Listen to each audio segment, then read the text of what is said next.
Hello बच्चा party. Very good evening. कैसे हो आप सब? बढ़िया।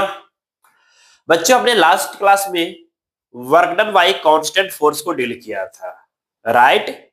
और आज की क्लास में हम बात करेंगे work done by variable force. Work done by constant force जब हम स्टडी कर रहे थे तो एक क्वेश्चन हमने आपको दिया था कि आप इसे प्रैक्टिस कीजिएगा। आई होप आप सभी ने इस क्वेश्चन को डील किया होगा। तो हम इस क्वेश्चन को डील कर लेते हैं। क्वेश्चन क्या कह रहा था? क्वेश्चन हमारे पास था कि एक पुली है ना? एक पुली के ऊपर हमारा एक स्ट्रिंग है। इस स्ट्रिंग के दोनों एंड से दो ब्लॉक कनेक्टेड है डिफरेंट मास का, 1 केजी और 2 केजी का। सही है। और इसे क्या किया जा रहा है? रिलीज किया जा रहा है फ्रॉम रेस्ट। बताइए, work done by the string यानी कि tension on both the block in 1 second. जब इसे रिलीज कर दिया हमने तो बताइए 1 सेकेंड के बाद स्ट्रिंग ने कितना वर्क किया होगा। और स्ट्रिंग यानी कि टेंशन, यानी टेंशन जो है कितना वर्क किया, 2 केजी पे और 1 केजी पे। तो बहुत सिंपल सा चीज है। हम 1 सेकेंड में डिस्प्लेसमेंट कैलकुलेट कर लेंगे कि डिस्प्लेसमेंट क्या हुआ, टेंशन कैलकुलेट कर लेंगे। और वर्क की फॉर्मूला हमें मालूम है, फोर्स इनटू डिस्प्लेसमेंट से हम वर्क कैलकुलेट कर लेंगे। ओके, चलिए तो ध्यान दीजिएगा। यहाँ पे पहले हमें मालूम है कि इस डायरेक्शन में टेंशन एक्ट होगा और नीचे हमारा 2G एक्ट हो रहा होगा, राइट? यहाँ भी टेंशन T एक्ट हो रहा होगा और नीचे में हमारा 1G एक्ट हो रहा होगा, है ना? क्लियर है? जब इसे हमने रिलीज किया तो ये नीचे जाएगा ए एक्सीलरेशन से, तो ये ए एक्सीलरेशन से ऊपर जाएगा। तो इसकी एक्सीलरेशन क्या होगा? तो एक्सीलरेशन आप शॉर्ट मेथड से भी कैलकुलेट कर सकते हो या फिर आप बाय प्रोसेस भी जा सकते हो। By process free body diagram से, या फिर आप डायरेक्ट निकालोगे एक्सीलरेशन। इसका एक्सीलरेशन क्या होता है?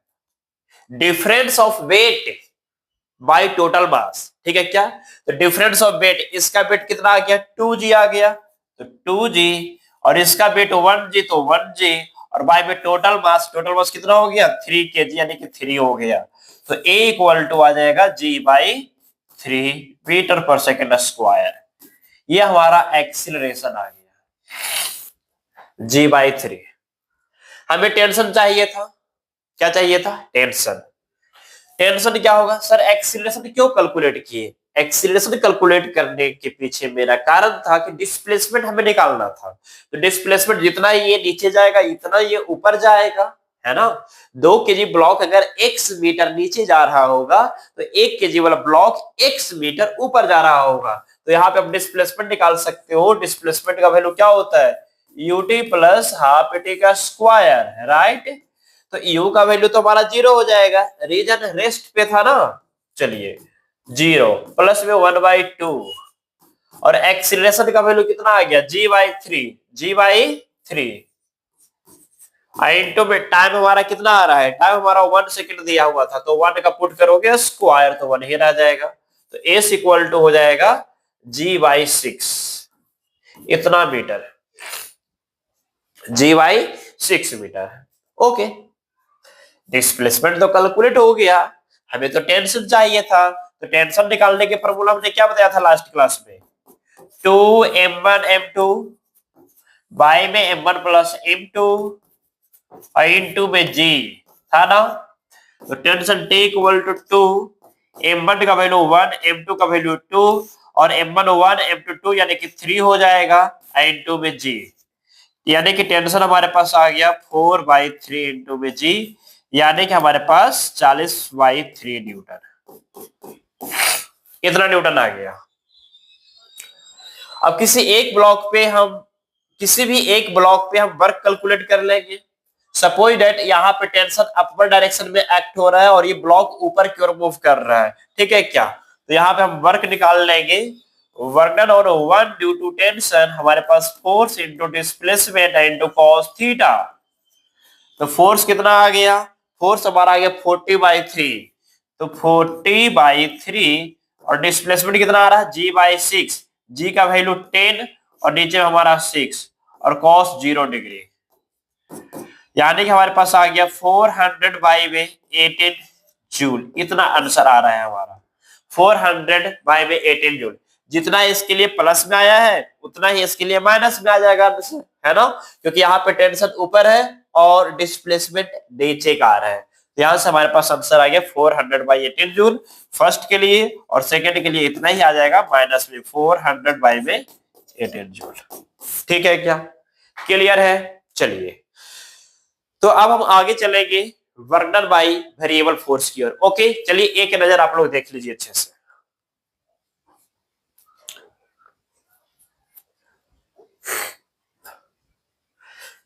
क्लियर है ना? Work done by tension calculate करना था, जो कि हमारा कैलकुलेट हो चुका है। इसके ऊपर पॉजिटिव वर्क होगा और इसके ऊपर नेगेटिव वर्क होगा। ठीक है क्या, ये नेगेटिव वर्क और ये हमारा पॉजिटिव वर्क देगा। नेगेटिव वर्क इसलिए क्योंकि इसकी डिस्प्लेसमेंट नीचे हो रहा होगा और टेंशन ऊपर है। यहाँ पे टेंशन भी ऊपर और डिस्प्लेसमेंट भी ऊपर, इसलिए यहाँ का वर्क पॉजिटिव आया। तो work done on 1 due to tension, work done on 2 due to tension, यहाँ पे नेगेटिव आया। क्लियर है?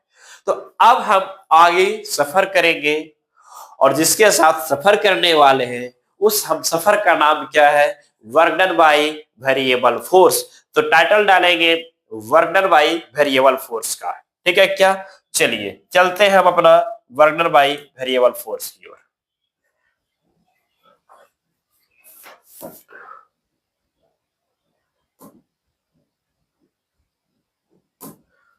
चलिए,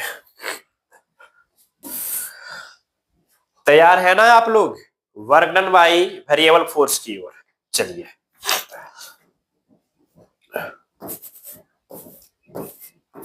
work done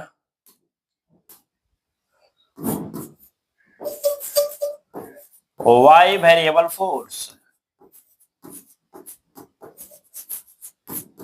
work done by variable force. ठीक है क्या, चलिए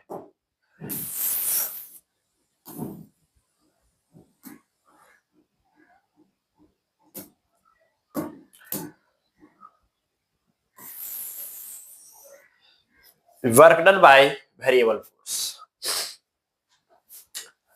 यहां पे जो फोर्स की जो वैल्यू रहेगा ना, ध्यान से सुनिएगा आप लोग, फोर्स की जो वैल्यू रहेगा वो आपको पोजीशंस के साथ चेंज होगा। ठीक है क्या, फोर्स की जो वैल्यू है वो पोजीशंस के साथ चेंज होगा। यानी क्या हुआ, कुछ ऐसा सिचुएशन हमारे पास आ गया कि एक ब्लॉक है, इस ब्लॉक के ऊपर जो हमने फोर्स एक्ट किया वो हमारा 2x है, यानी फोर्स जो आया वो पोजीशंस का फंक्शन आ गया। x इक्वल टू 0 पे फोर्स का वैल्यू 0 न्यूटन, x का वैल्यू 1 रखोगे तो f का वैल्यू 2 आ जाएगा। x इक्वल टू 1 पे f का वैल्यू 4 हो जाएगा यदि x का वैल्यू आप 2 पुट करोगे। ओके, यानी कि यहां पे क्या है कि फोर्स हर एक इंस्टेंट पे, हर एक पोजीशन पे, हर एक पार्टिकुलर लोकेशन पे, पोजीशन पे फोर्स की वैल्यू चेंज कर रहा है। जब फोर्स की वैल्यू चेंज कर रहा है तब वर्क का जो फॉर्मूला आप जानते हैं कि फोर्स इनटू डिस्प्लेसमेंट होता है, ये यूज नहीं हो पाएगा। सर अगर ये वर्क का फॉर्मूला ये यूज नहीं हो पाएगा तो फिर क्या हो पाएगा?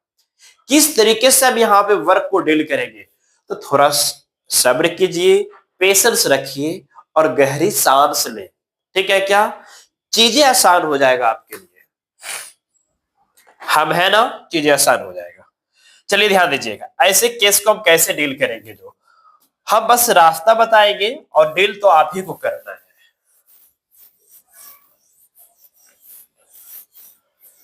चलिए, हमने एग्जाम्पल लिया, यहाँ पे एग्जाम्पल से ही क्वेश्चंस को समझेंगे। ठीक है क्या, हमने एक फोर्स लिया एफ जिसका वैल्यू हुआ 2x। क्या हुआ? 2x। यानी एक चीज क्लियर है कि यहाँ पे जो बॉडी जो मूव करेगा वो x डायरेक्शन में मूव करेगा। चलिए, यानी कि ये जो फोर्स हमारा आया ना, ये फोर्स हमारा वेरिएबल फोर्स है। ये कैसा फोर्स है? वेरिएबल फोर्स है। राइट, कैसी फोर्स है? Variable force. जब वेरिएबल फोर्स होगा तो समझिएगा डायग्राम से।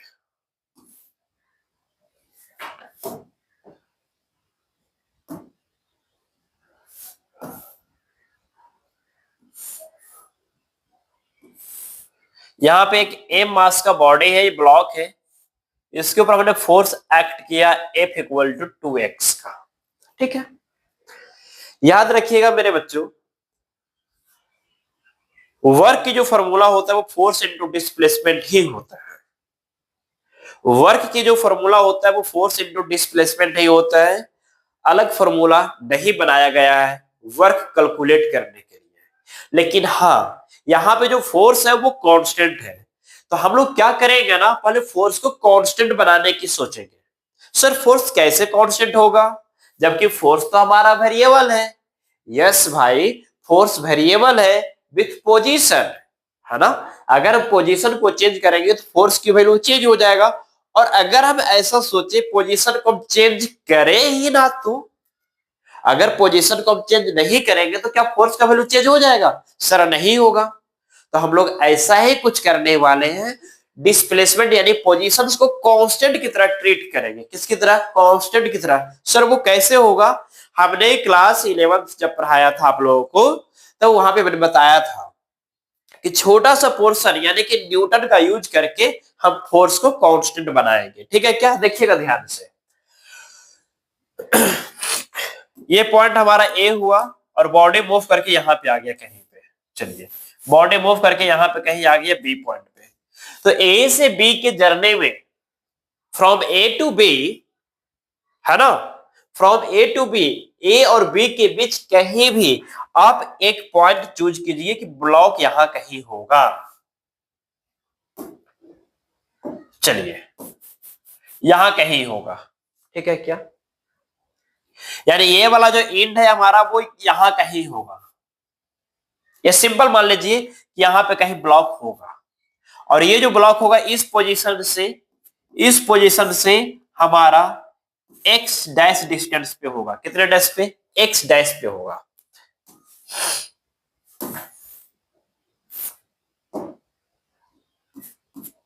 ठीक है, जब बॉडी डिस्प्लेस हो रहा है हमारा, जब बॉडी डिस्प्लेस हो रहा होगा तो किसी इंस्टेंट पे बॉडी की पोजीशन यहां पे आ गया।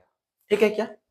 फिर कुछ टाइम के बाद, after some time T, body या इस पोजीशन से इस यहां पे आ गया। कहां पे आ गया? यहां पे आ गया। और ये जो डिस्प्लेसमेंट होगा यहां से, ये होगा हमारा एक्स डबल डैश। क्या होगा? X double dash.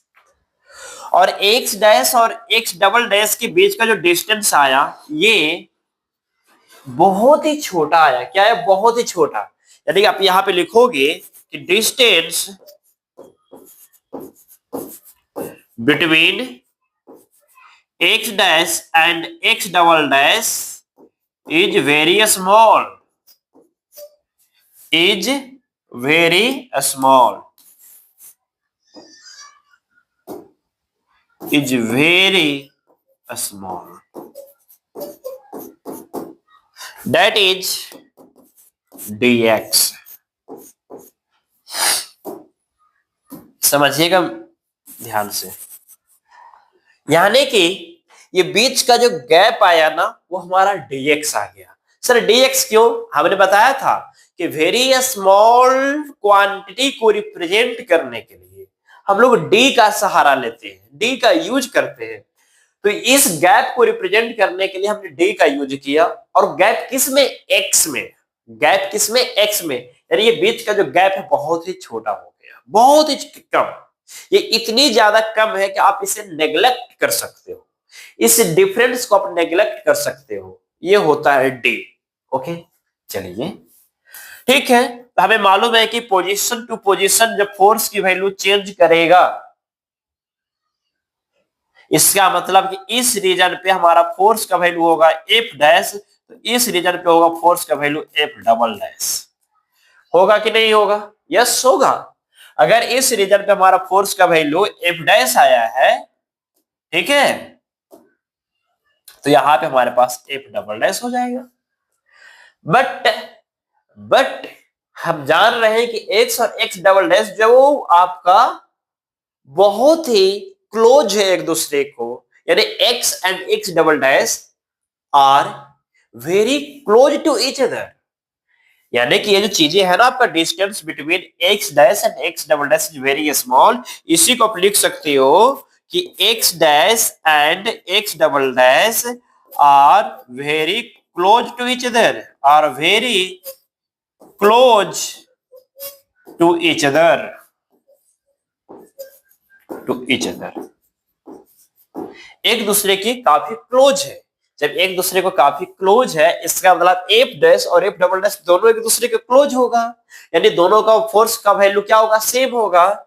यानी कि फाइनली हम कह सकते हैं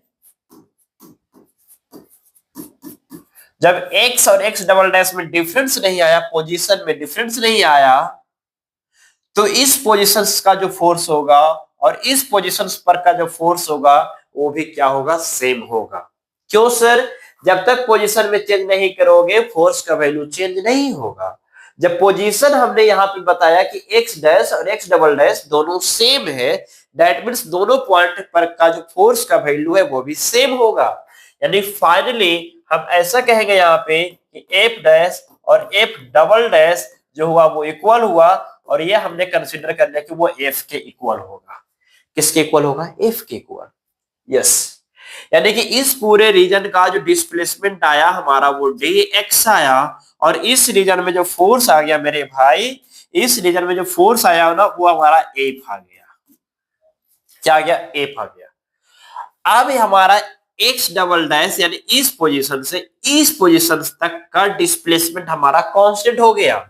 यानी कि हमारे पास, सॉरी डिस्प्लेसमेंट कांस्टेंट नहीं हुआ, डिस्प्लेसमेंट तो यहां से ज्यादा कुछ चेंज किया, बट फोर्स हमारा कांस्टेंट की तरह ट्रीट कर लिया। इस पोजीशन और इस पोजीशन वो 100% कांस्टेंट नहीं हो पाया है, बट हमेशा ट्रीट कर रहे हैं, हमेशा मान रहे हैं कि फोर्स कांस्टेंट हो चुकी है। यानी कि इस रीजन में फोर्स हमारा अब क्या हो गया? कांस्टेंट हो गया। जब भी वेरी स्मॉल पोर्शन लिया जाता है तो वहां पे चीजें कांस्टेंट हो जाती है, ठीक है क्या? जब भी वेरी स्मॉल पोर्शन को ब्रेक किया जाता है तो वहां पे चीजें कांस्टेंट हो जाती है, याद रखिएगा। तो यहाँ पे फोर्स हमारा कांस्टेंट हो गया। तो कांस्टेंट फोर्स के लिए आपको वर्क तो आता होगा, है ना? चलिए, तो four constant force, constant force जो वर्क होता है वो क्या होता है sir? Force into displacement, right? यानी कि एफ एस कॉस थीटा, और यहाँ पे फोर्स और डिस्प्लेसमेंट दोनों की डायरेक्शन सेम होने के कारण एंगल 0 डिग्री हो गया, यानी कि वर्क हमारा हो जाएगा एफ इंटू एस। चलिए, फोर्स वर्क तो, सॉरी वर्क यानी कि फोर्स, फोर्स तो एफ है, बट डिस्प्लेसमेंट कितना आया? कितना डिस्प्लेसमेंट के लिए वर्क किया जा रहा है? डी एक्स के लिए, तो यहाँ पे आ जाएगा इंटू में डी एक्स। हमें बताइए,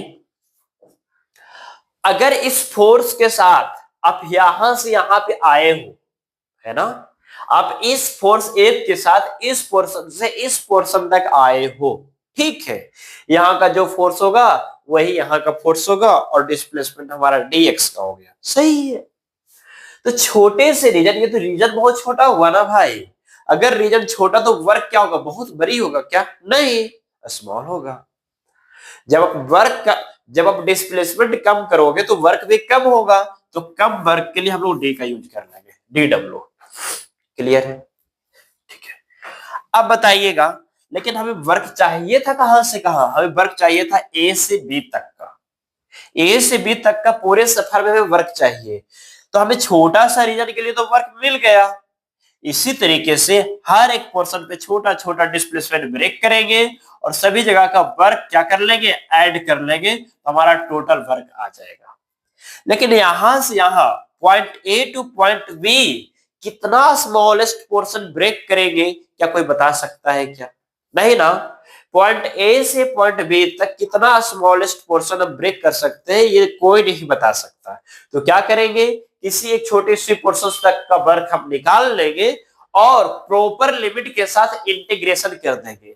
प्रॉपर लिमिट के साथ क्या कर देंगे? इंटीग्रेशन कर देंगे। That means integrating both side. चलिए, इंटीग्रेटिंग बोथ साइड,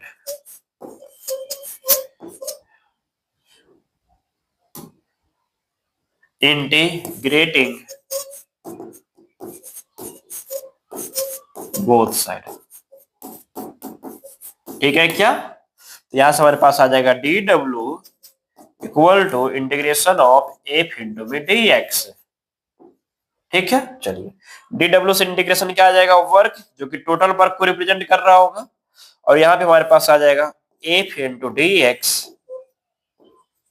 और ये डी एक्स कहां से कहां तक वेरी करेगा, एक्स इस पॉइंट से इस पॉइंट तक। दैट मीन्स हमारे पास हो जाएगा ये हमारा सपोज दैट ये हमारा x1 होगा और ये हमारा x2 होगा। ठीक है क्या? चलिए तो x1 से x2, x1 से x2, ये हमारा वर्क आ गया, work done by variable force. और ये आपका कांस्टेंट फोर्स के लिए भी वैलिड है, ऐसी बात नहीं है।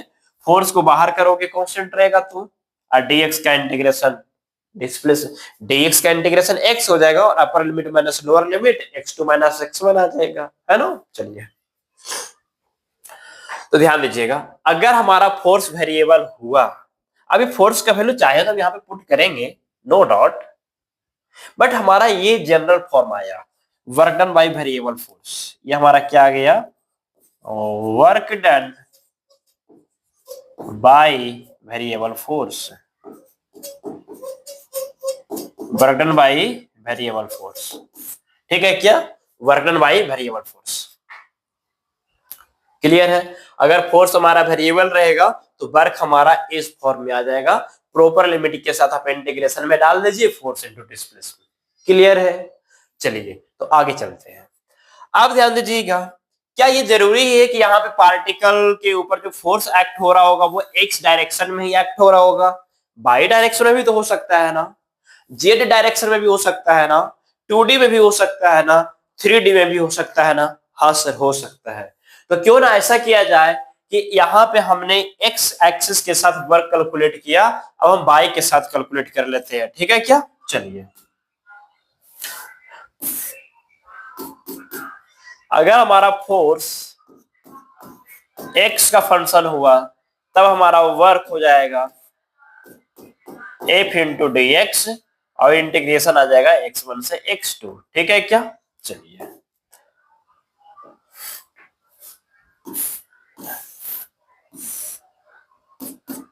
अगर हमारा फोर्स y का फंक्शन हो गया, किसका फंक्शन हो गया, y का, तब वर्क आ जाएगा हमारे पास integration of f into D by और इंटीग्रेशन आ जाएगा y1 से y2। क्लियर है? अगर हमारे पास फोर्स z का फंक्शन हो गया, ठीक है क्या, तो वैसे की सिचुएशन में जो वर्क होगा f इंटू डी जेड और z1 से z2। क्लियर है? ये तो हमारा है इंडिविजुअल के लिए। अगर हमारा एक साथ आ जाएगा, ठीक है क्या, एक साथ, यानी कि यहाँ पे हमारे पास फोर्स जो आ गया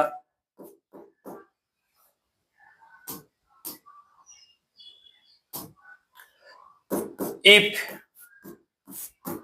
जो हमारा फोर्स है वो फंक्शन हो जाएगा पोजीशंस का आर का। ठीक है क्या?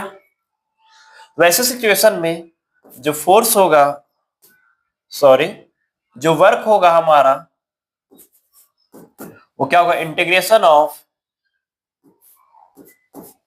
एफ इंटू डी आर और R1 से R2 होगा,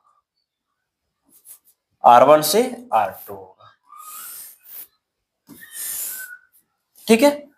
अब ये R आपका क्या रिप्रेजेंट कर रहा है, R आपका रिप्रेजेंट कर रहा होगा x बाई जेड, या तो 2D को रिप्रेजेंट कर रहा होगा या तो आप 3D को रिप्रेजेंट कर रहा होगा, ये है ना। तो यहां से आप लिखोगे क्या, ध्यान दीजिएगा, जो R होता है हमारा वो होता है एक्स आई कैप, कार्टेशियन क्वाड्रेंट में x I by J plus में जेड के कैप। क्लियर है? चलिए तो यहां पे हमारे पास अगर फोर्स हमारा इस फॉर्मेट में आ गया, हमारा फोर्स हमारा इस फॉर्मेट में आ गया, एफ एक्स आई कैप प्लस में F by J cap plus में एफ जेड के कैप। ठीक है, और पोजीशन इस फॉर्म में, तब हमारे पास जो वर्क हो जाएगा वो हो जाएगा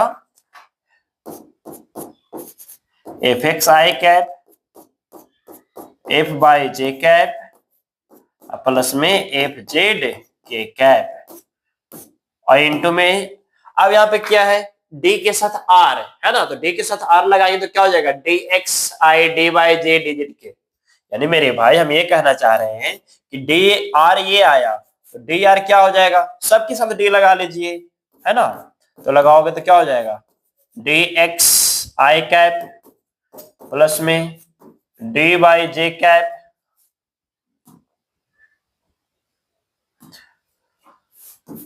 D by J cap plus में डी जेड के कैप, ये हो जाएगा, है ना, D x I cap plus D by J cap plus D Z के कैप। तो डॉट में हमारे पास आ जाएगा डी एक्स आई कैप प्लस में D by J cap plus में डी जेड के कैप। इस फॉर्मेट में आप वर्क कैलकुलेट कर सकते हो। अगर हमारा कार्टेशियन फॉर्म में आ जाता है तो ठीक है क्या, अगर हमारा कार्टेशियन फॉर्म में आ जाता है मतलब एक्स वाई जेड के फॉर्म में आ जाता है तब ये आप यूज कर सकते हो, ठीक है।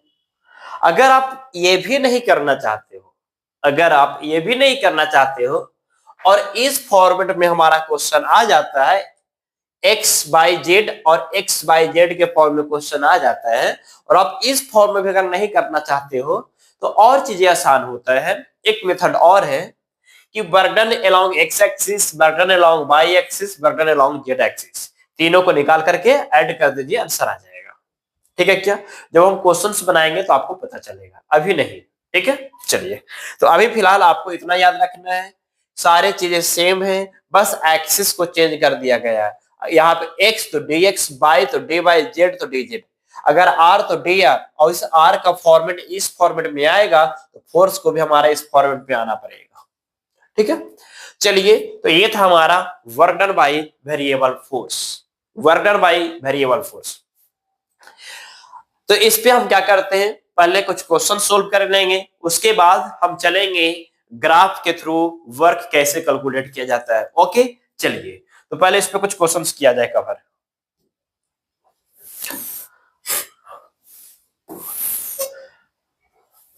हमारे पास क्वेश्चंस ये है,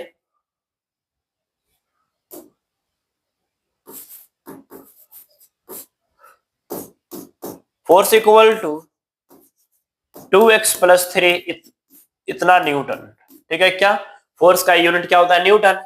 2x plus 3, find the work done,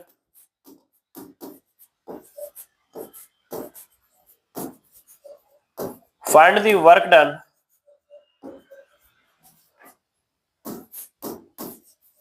from x initial 1 metre to x final 2 metre, ठीक है क्या, by this force, by this force,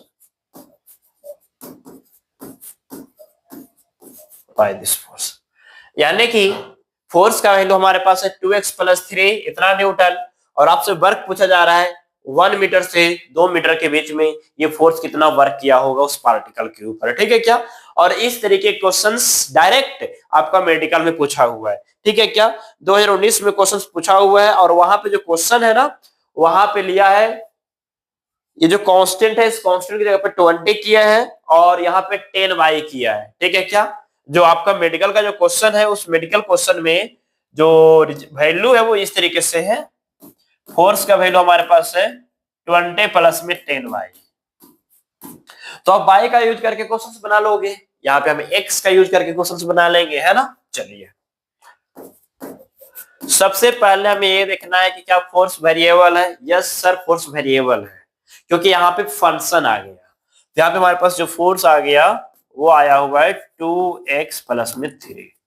तो वर्क का वैल्यू क्या होता है, integration of f into D x, correct. f का वैल्यू क्या हो गया 2x प्लस 3 इंटू में डी एक्स, सेपरेट कीजिए तो 2 बाहर आ जाएगा, x डी एक्स प्लस में 3 इंटू में D x, proper limit put कर लीजिए। और एक चीज याद रखिएगा कि work done by variable force के केस में ना वर्क पॉजिटिव होगा वर्क नेगेटिव होगा, इस पे अपना दिमाग खर्च मत कीजिएगा। In case of work done by variable force, work positive होगा या वर्क नेगेटिव होगा, आप इस बात पे अपना दिमाग खर्च मत कीजिएगा, बस आप प्रॉपर लिमिट यूज कीजिएगा, आंसर आ जाएगा आपका। ठीक है क्या? चलिए, तो प्रॉपर लिमिट जो गिवन है ना 1 to 2, तो 1 to 2 1 to 2, यहां से हमारे पास आ जाएगा 2, x का इंटीग्रेशन होता है x स्क्वायर बाई 2, तो बाई 2, यहां से हमारा आ जाएगा 1 से 2 प्लस में 3 और dx का इंटीग्रेशन हो जाएगा x 1 से 2। क्लियर है? ये 2 से 2 हो जाएगा तो यहां से आ जाएगा x स्क्वायर, तो अपर लिमिट पुट करोगे तो 2 का स्क्वायर 4 और माइनस में 1, यहाँ पे 3, यहाँ पे हो जाएगा 2 माइनस 1। ठीक है, चलिए 4, तो यहां से हमारे पास 4 माइनस 1 3 और प्लस में ये भी 3, दैट मीन 6 जूल आंसर आ गया। कितना जूल आंसर आ गया? 6 जूल। क्या कोई प्रॉब्लम? नहीं। अगर इस क्वेश्चन की हम बात करेंगे F equal to 20 plus 10 by, और यहाँ पे जो जो फंड जो लिमिट है वो 0 से 1 है। ठीक है क्या? 0 से 1 बन जाएगा ना क्वेश्चन। यहां से वर्क हमारा हो जाएगा force into displacement that is by, तो वर्क इक्वल टू फोर्स का वैल्यू कितना है 20 प्लस में 10 बाई इंटू डी बाई की जो वैल्यू है हमारा इनिशियल वैल्यू 0 है और फाइनल वैल्यू हमारा 1 है। ठीक है, ये 2019 की क्वेश्चन होगा। तो यहां से आप सेपरेट कीजिए 20 डी वाई प्लस में 10 कांस्टेंट बाहर, अब वाई और क्या डी वाई, 20 बाहर डी वाई 10 इंटू में बाई स्क्वायर बाई में 2, यहाँ पे डायरेक्ट इंटीग्रेशन हम कर दिए 0 से 1, ये भी 0 से 1 हो जाएगा, तो 20 इंटू में बाई 0 से 1 प्लस में ये उड़ा दीजिए तो ये 5 हो जाएगा, तो 5 इंटू में बाई स्क्वायर और 0 से 1। ठीक है, यहां से 20 इंटू में बाई हमारे पास हो जाएगा upper limit 1 minus lower limit 0, 5 upper limit 1 minus में 0, यहां से हो जाएगा 20 प्लस में 5 दैट इज 25। कितना जो 25 जो क्या ऑप्शन है हमारे पास? यस है। तो ये था हमारे पास work done by variable force. Okay, चलिए नेक्स्ट क्वेश्चन की ओर चलते हैं और नेक्स्ट क्वेश्चन देखिएगा क्या कहता है।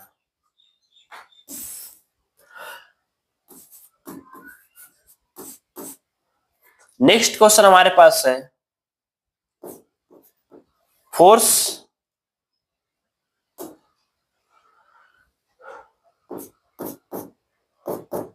इक्वल टू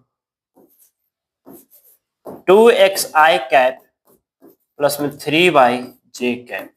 ठीक है क्या? इस तरीके का है, और यहां पे हमारे पास वर्क पूछा जा रहा है, find work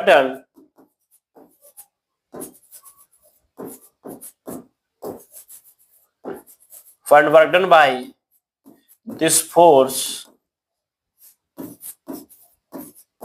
this force from 1, 2 to 3, 2, 3, 4। चलिए, यानी कि बॉडी की जो पोजीशन है वो 1, 2 से 3, 4 पे चेंज हो गया है, यानी body displace from 1 to 2 to 3 to 4, 1 to 2 3 4, यानी कि x1 और x2 y1 और y2। क्लियर है? चलिए, तो यहां पे हम क्या करेंगे, चीजों को ध्यान दीजिएगा। यहां पे आप देख पा रहे हैं कि एक ही साथ हमारे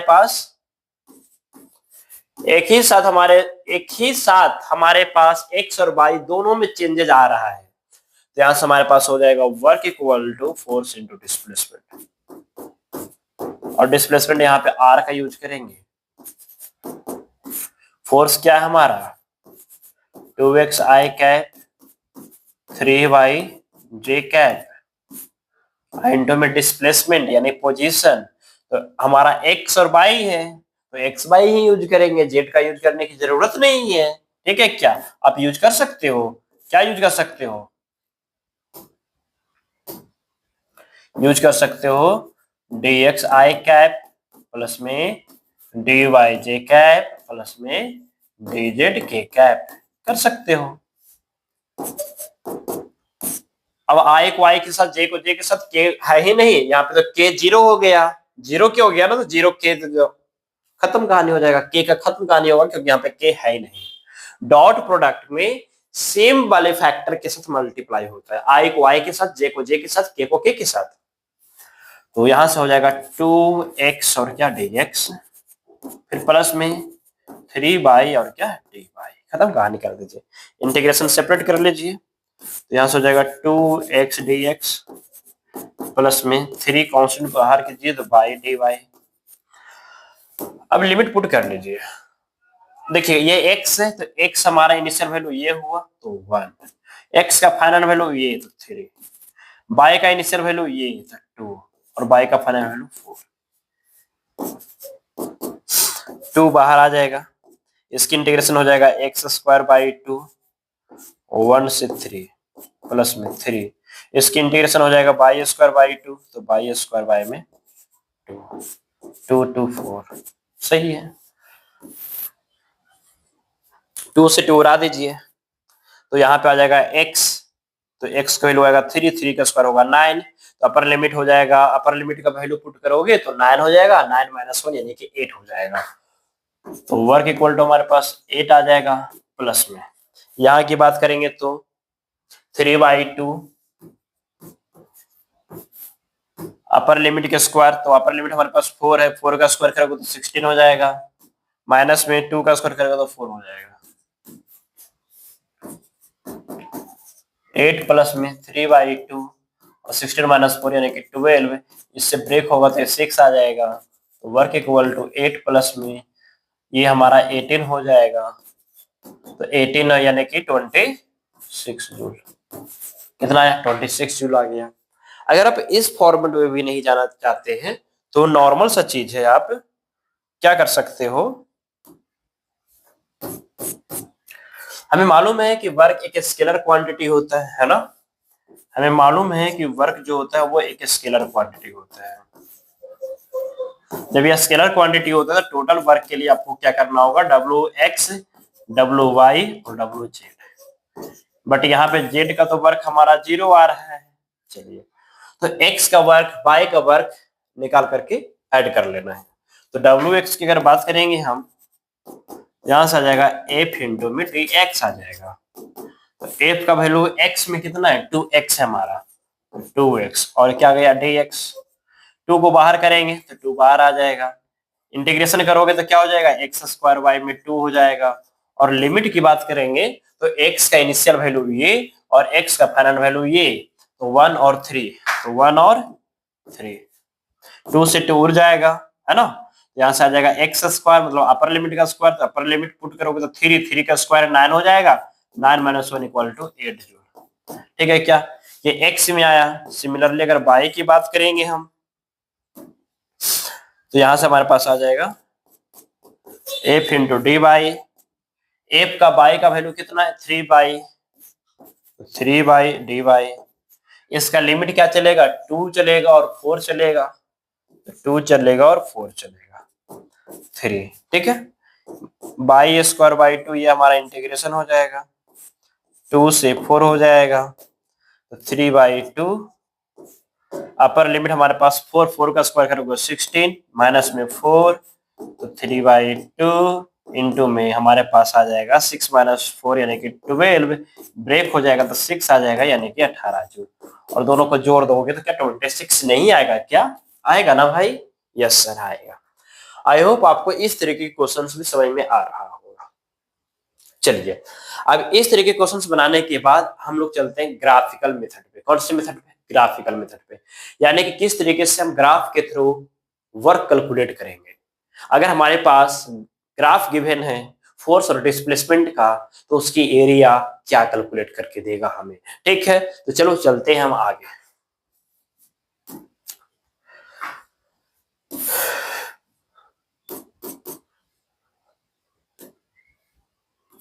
ध्यान दीजिएगा, हमारे पास ये हमारा फोर्स हो गया जो कि जनरली इन न्यूटन में रहेगा, और ये हमारा डिस्टेंस हुआ जो कि इन मीटर में रहेगा। ठीक है क्या? सपोज दैट फोर्स हमारा वेरिएबल है, और ये जो ग्राफ वाला जो मेथड होता है ना, वो आपका कांस्टेंट फोर्स के लिए भी हो सकता है, वेरिएबल फोर्स के लिए भी हो सकता है। ठीक है, तो ग्राफ में ये ध्यान नहीं रखना है कि कांस्टेंट फोर्स है या वेरिएबल फोर्स है, ग्राफ की बस एरिया कैलकुलेट करना है, हमारा चीज आ जाएगा, आंसर आ जाएगा। सपोज दैट हमारा एक ये ग्राफ है, कैसा भी हमारा ये ग्राफ हो गया, ठीक, और ग्राफ का एरिया कैलकुलेट करने के लिए बोला जा रहा है। ध्यान दीजिएगा, हमें क्या कहा जा रहा है कि यहां से यहां तक आप क्या कीजिए, यानी कि ये हमारा एक्स एक्सिस हो गया, तो ये हमारा x1 और ये हमारा x2, x1 से x2 आपको एरिया कैलकुलेट करना है। क्या कैलकुलेट करना है? एरिया। तो बहुत ही सिंपल सा चीज है, यहाँ पे आप देख पा रहे हैं कि जो शेप है वो यूनिफॉर्म नहीं है। जब शेप यूनिफॉर्म नहीं है तो हम लोग क्या करेंगे, तो शेप यूनिफॉर्म नहीं है तो शेप हम यूनिफॉर्म बनाएंगे। क्या बनाएंगे? यूनिफॉर्म बनाएंगे, एक पार्टिकुलर शेप में लाने की कोशिश करेंगे। तो पार्टिकुलर शेप में लाने के लिए हम लोग क्या करते हैं, ध्यान दीजिएगा, अगेन हम अपना ओल्ड मेथड यूज करेंगे। किसी भी पॉइंट पे x1 x2 के बीच में कहीं भी एक छोटा सा x ब्रेक कर लेंगे। ठीक है क्या? यानी कि ये रीजन हमारा dx हो जाएगा। ठीक, ये रीजन क्या हो गया? dx, और ये जो रीजन हमारा आया ये बहुत ही छोटा हो गया। क्या हो गया? ये हमारा वेरी स्मॉल हो गया। जब ये हमारा वेरी स्मॉल हो गया, ठीक है, तो ये अगर dx है तो ऊपर वाला भी फैक्टर क्या हो जाएगा? dx हो जाएगा। छोटी सी फैक्टर है ना, इसीलिए। सर ये तो कर्व दिख रहा है हमें।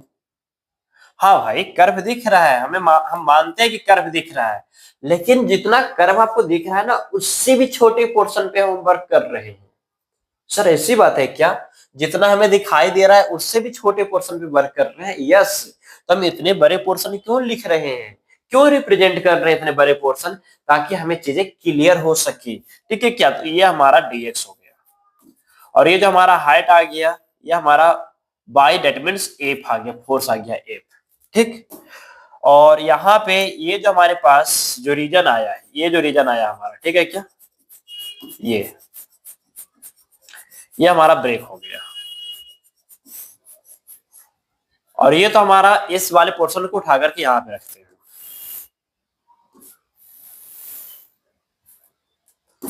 ठीक है क्या?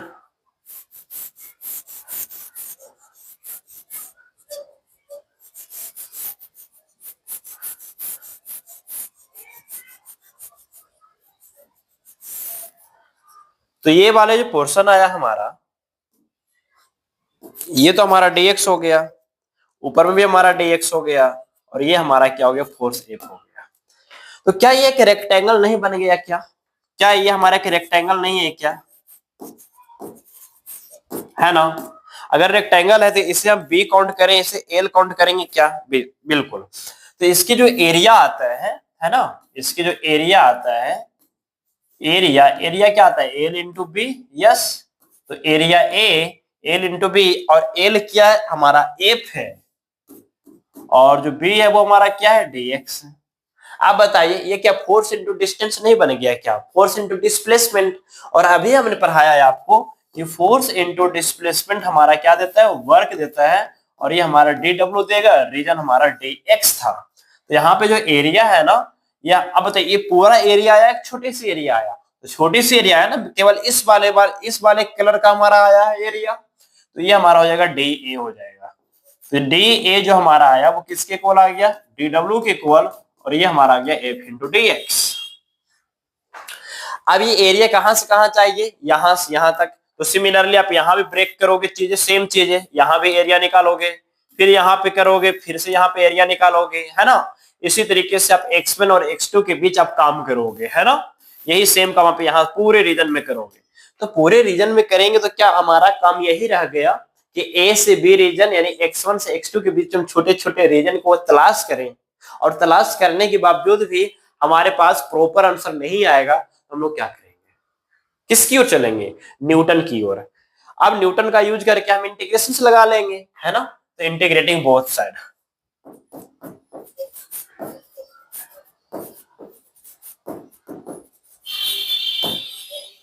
Integrating both side. तो यहां से हमारा टोटल एरिया ए हो जाएगा, टोटल वर्क डब्ल्यू हो जाएगा, ये हमारा हो जाएगा एफ इंटू में डी एक्स, x1 से x2, खत्म कहानी। यानी कि यहां से हमारे पास area under the force and displacement graph it gives us the work done. ठीक है क्या? तो यहां पे आप लिखोगे क्या, area under the curve of force and displacement, force and displacement, it gives us the work done। यानी जहां कहीं भी आपको फोर्स और डिस्प्लेसमेंट का ग्राफ मिल जाएगा और उसकी वर्क पूछेगा तो कुछ नहीं करना है, एरिया कैलकुलेट कर लेना है। ठीक है क्या? चलो तब इस पे कुछ क्वेश्चंस बनाते हैं। बहुत ही नॉर्मल सी बात है, बस केवल एरिया निकालना है। क्या निकालना है? केवल एरिया निकालना है आपको। चलिए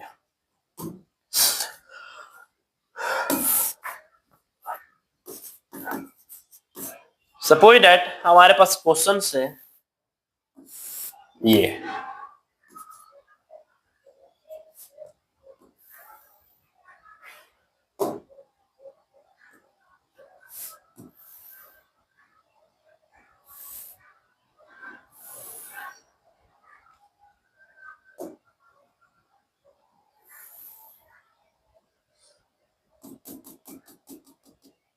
ठीक है क्या? चलिए ये हमारा फोर्स हो गया, ये हमारा डिस्प्लेसमेंट हो गया, ये हमारा 2 हो गया, ये हमारा 4 हो गया और ये हमारा 6 हो गया और ये हमारा 4 हो गया। यानी 4 न्यूटन फर्स्ट हमारा 2 पे, 4 पे और 6 पे। आपसे पूछा जा रहा है find the work done bye this force from 2 to 6। ठीक है, वर्क डन फ्रॉम 2 to 6। ठीक है, 2 से 6। तो कुछ नहीं करना है, बस टोटल वर्क निकाल लेना है। तो वर्क निकालने के लिए हमें क्या करना पड़ेगा? एरिया निकालना पड़ेगा। तो इसकी एरिया A1, इसकी एरिया A2। ठीक है क्या? तो टोटल वर्क हमारा हो जाएगा A1 प्लस में A2। तो A1 तो हमारा रेक्टेंगल जैसा काम कर रहा है ना, तो L इंटू बी हो जाएगा। ये हमारा रेक्टेंगल बन गया। रेक्टेंगल की एरिया क्या होता है? L into B. अभी आप कहो sir F into D X था, अरे वही चीजें यहाँ पे है। ठीक है क्या? बस एरिया था वहां पे, उस फॉर्मेट में क्यों गया? क्योंकि वहां पे कोई डेफिनिट शेप नहीं था, यहाँ पे एक डेफिनिट शेप है। ठीक है क्या? तो यहां से हमारे पास रेक्टेंगल बन गया। रेक्टेंगल की एरिया होता है L इंटू बी। 2 और 4 के बीच में 2 का गैप आया है ना, और ये हमारा 4, फिर प्लस में A2। इसकी बात करेंगे तो 1/2, ये राइट एंगल ट्रायंगल है तो 1/2 इंटू बेस हमारा 4 से 6 8 और हाइट हमारा 4 का 2 से 2 उड़ जाएगा। ये हमारा 8 का आया और ये हमारा 4 का आया, दैट मींस 12 आया। ठीक है क्या? चलिए और इस पे कुछ क्वेश्चंस बनाते हैं जिससे चीजें और क्लियर हो गया आपका। एक क्वेश्चन था बहुत ही प्यारा सा डीसी पांडे का। हाँ देखिएगा, हमारे पास ग्राफ ये है, डीसी पांडे बुक यूज किए हुए हैं हम अभी। चलिए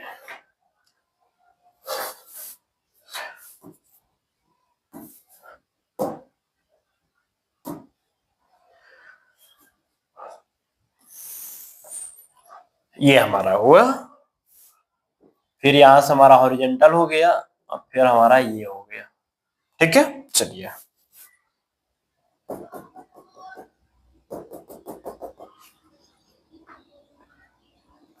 ये हमारा -4 पे आया पॉइंट, ये हमारा -2 पे आया, ये हमारा 10 पे आया, ये हमारा -10 पे आया, ये हमारा 2 पे आया और ये हमारा 4 पे आया। ठीक है क्या? ये हमारा फोर्स आया, यानी कि जो कि न्यूटन में रहेगा, और ये हमारा डिस्प्लेसमेंट जो कि मीटर में रहेगा। और आपसे पूछा जा रहा है कि वर्क कितना होगा, ठीक है क्या, फाइंड टोटल वर्क, ठीक है क्या, यानी -4 to +4, find total work from -4 to +4। बहुत ही सिंपल है ना।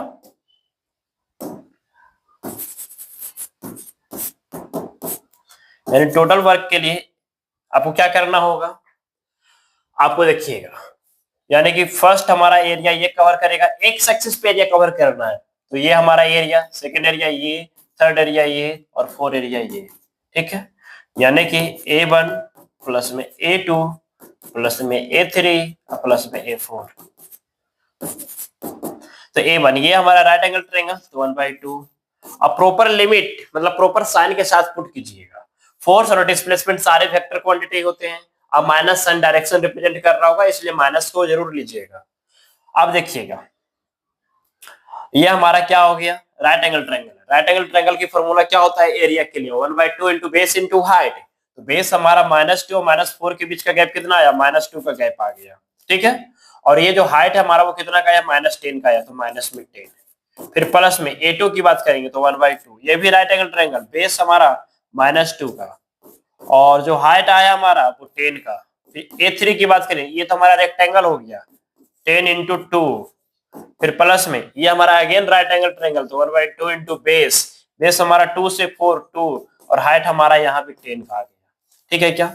आप देखिएगा ध्यान से, माइनस माइनस उड़ जाएगा, 2 से 2 उड़ जाएगा, तो ये हमारा 10 आ गया। 2 से 2 उड़ेगा तो यहाँ पे -1 इंटू 10 ये हो गया -10, 2 इंटू 10 ये हो जाएगा 20, और यहाँ से हो जाएगा 2 से 2 उड़ेगा तो ये हो जाएगा 10। ये 10 से 10 उड़ गए, यानी कि वर्क हमारा कितना का आया, 30 जूल का आया वर्क।